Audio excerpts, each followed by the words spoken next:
Hi అండి, welcome to మా form రుచులు. ఈ వీడియోలో మనం ఇంట్లోనే సొంతంగా ఈ బాదం, రాగి పిండి, గోధుమ పిండితో కుకీస్ ఎంత బాగా చేసుకోవచ్చో చూద్దాం.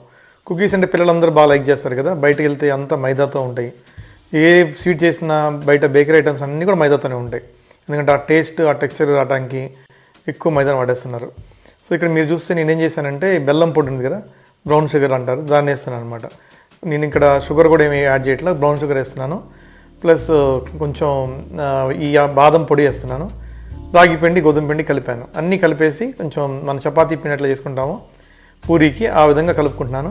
టెక్స్చర్ కొంచెం స్మూత్గా ఉండడానికి కొంచెం పాలు పోస్తున్నాను. ఇక్కడ నెయ్యన్న వేసుకోవచ్చు, మీరు పాలన్న వేయచ్చు, ప్లస్ వెన్నపూస కూడా వేసుకోవచ్చు, అదే అండి బటర్.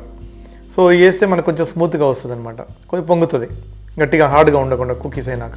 సో నేను ఇక్కడ కొంచెం పాలు వేసి కొంచెం లైట్గా నెయ్యి వేసి కొంచెం అంతా ఈ మిక్సర్ తిప్పేస్తున్నాను. మనం పూరి వస్తాం కదా పూరి ప్రెస్లో, ఆ టైప్ దీన్ని కూడా వస్తాం అనమాట. సో పిల్లలు ఎప్పుడు కూడా బయట తిండి అలవాటు అవుతుంది, ఎందుకంటే ఎక్కువ అలవాటు అవుతుంది ఈ బేకరీ ఫుడ్స్ అంతా. ఎందుకంటే వాళ్ళు స్వీట్గా చేస్తారు, బాగా టేస్టీగా ఉంటుంది, డెలిషియస్గా ఉంటుంది, వాళ్ళు దాన్ని వదలలేరు. సో మనం ఏంటంటే ఆ జంక్ ఫుడ్ బయట తెలియదు మనకి, ఎలా చేశారో ఏ ఐటమ్స్ వాడో కూడా తెలియదు. సో వీలైనంత వరకు మనం ఇంట్లోనే ఇట్లా హెల్తీ రెసిపీస్ ఎలా చేసుకోవచ్చు చూద్దాం.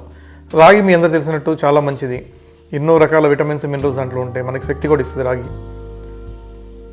ఒకప్పుడు మన తాతలు ముత్తాతలు అంటే రాగి పిండే కదండి, రాగి జావా, జొన్న రొట్టెలు, రాగి ముద్ద, ఇది తినే కదా పెరిగింది. సో ఆ తర్వాత వచ్చే జనరేషన్స్ అంతా కూడా వీక్ అయిపోతూ ఉన్నారు, ఎందుకంటే మనం ఆ ఫుడ్ని అవాయిడ్ చేసుకొని ఈ లేటెస్ట్ ఈ మోడర్న్ స్నాక్స్కి అలవాటు పడ్డాం కాబట్టి.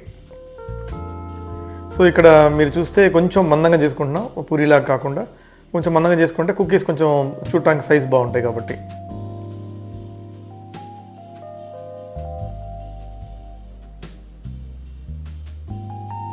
సో ఇక్కడ నేను ప్రెస్ చేయడానికి కొంచెం గోధుమ పిండి కూడా వేసి దాన్ని చపాతీలాగా చేస్తున్నాను.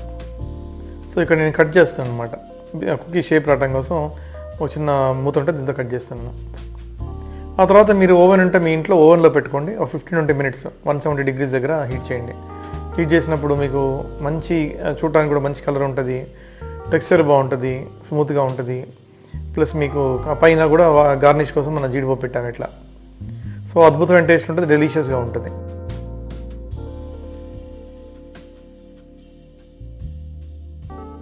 ఇంక మనం బయట బేకరీ మీద డిపెండ్ అవసరం లేదు. Thank you for watching my channel. Bye bye.